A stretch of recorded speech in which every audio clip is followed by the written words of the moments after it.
Guys, welcome to my channel. Today magte-test drive tayo nitong BT50. This is a follow-up video doon sa aking initial na video about my impressions about this new Mazda BT50. So hopefully, ma-share ko sa inyo ang aking analysis dito when I test drive it.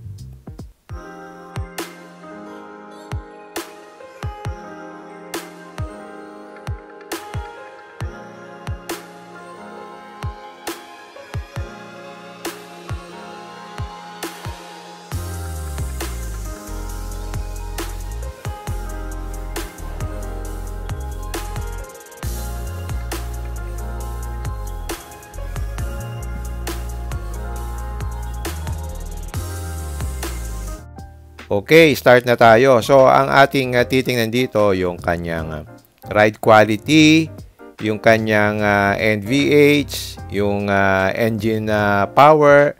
Tingnan din natin yung braking feel.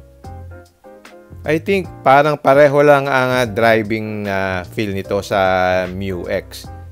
Kaya lang, since this is a pickup truck, so mas magaan, of course, yung power to weight ratio will come in. So, mas magaan siya. So, I'm sure mas maganda ito sa hatak or acceleration kasi mas magaan yung body. Halika, tingnan natin.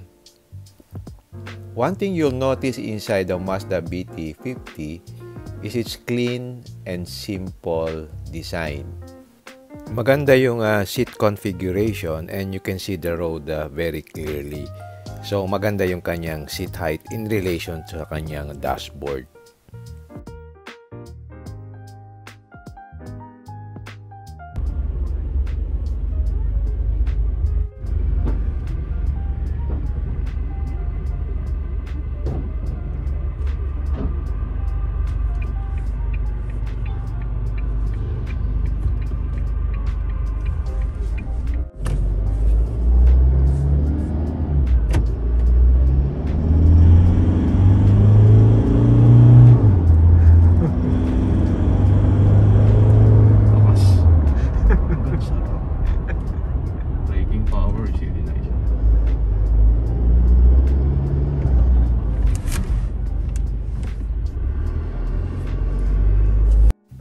So, kita nyo naman, ramdam ko yung power niya. Similar doon sa Isuzu MU-X na test drive ko. You can feel yung lakas niya kasi mas magaan yung body. Visibility wise, actually maganda siya talaga. Maganda. Visibility niya maganda. Malambot yung steering. For a hydraulic power steering, actually, malambot siya, magaan siya. And then yung ride niya is not that bad considering na lip spring siya, okay din eh. Kaya natin yung steering I can know with my one hand actually. Ibig sabihin, magaan siya.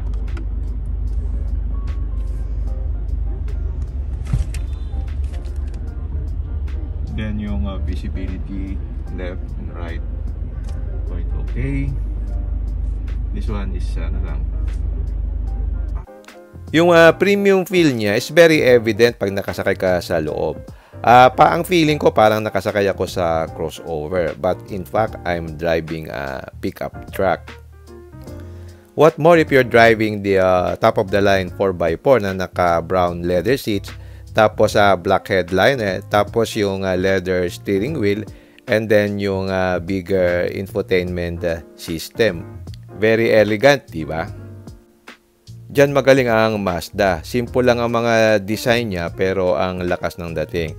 Para bang sinasabi na less is more. Ganda pa ride niya kaysa sa Fortuner.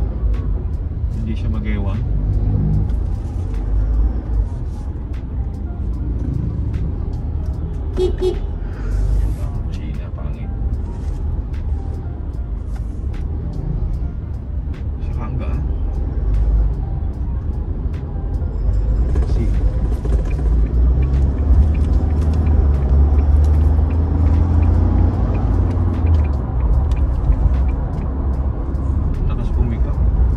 Malakas pumikap.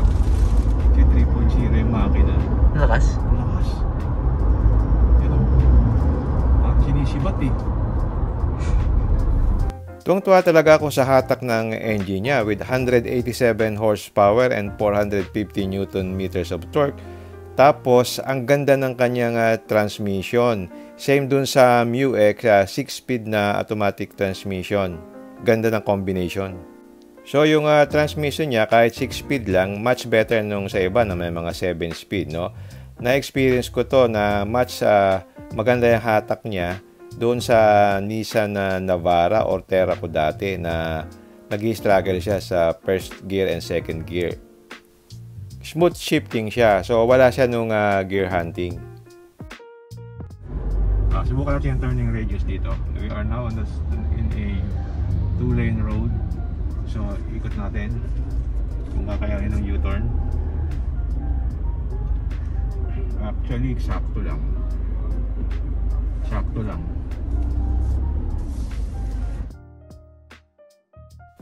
Now, let's try the manual mode.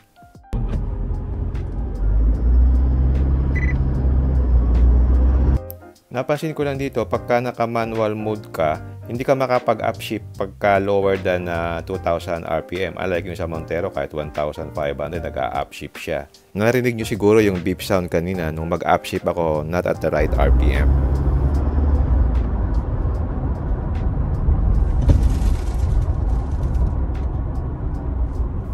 So, parang hindi mo full control yung manual shifting kasi hindi mo siya ma-shift sa gusto mo na RPM ng basta-basta lang. Pero useful siya pagka yung mag-overtake ka, especially dun sa mga provincial roads, no?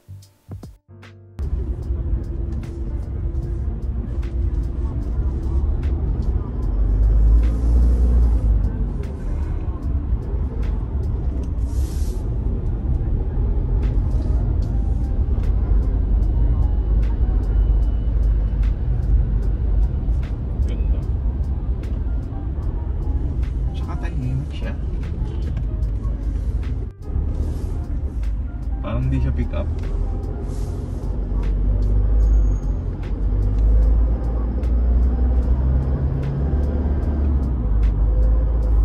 Check natin yung brakes. Yung brake feel. Hindi naman siya nag-nose dive eh. Ginawa. Oh, gradual yung ano niya. Gradual yung ano niya. Gradual yung pag-brake. Isa pa.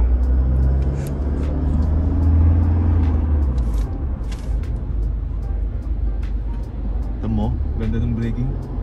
Ganda yung braking. Oh, yan, maganda yung brake feel niya. Ito yung gusto kong brake feel. Hindi siya yung parang pumapako. Even though yung sa rear differential niya, naka-drum brakes lang siya. Okay din yung combination ng front disc brake at saka rear drum brakes. Balance yung yung braking system. Pakinggan naman natin yung NVH niya.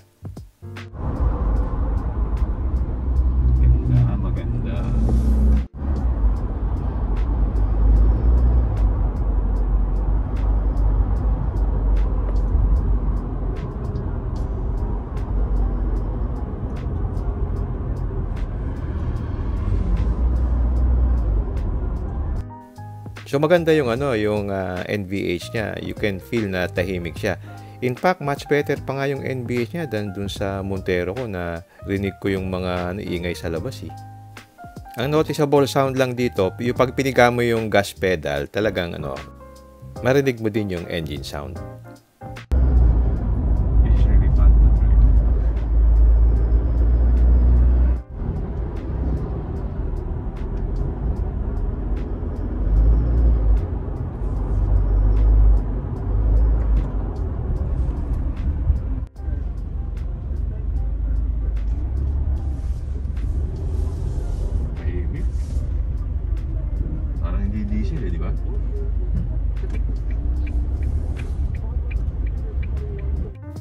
Check naman natin yung suspension. Hanap tayo ng medyo rough road. Bukan natin sa rough road.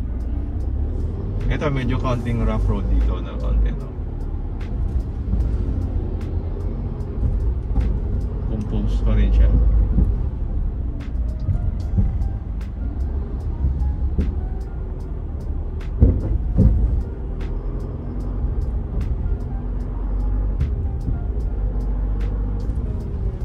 Wala lang yung rough road. Hindi siya yung sumasayaw.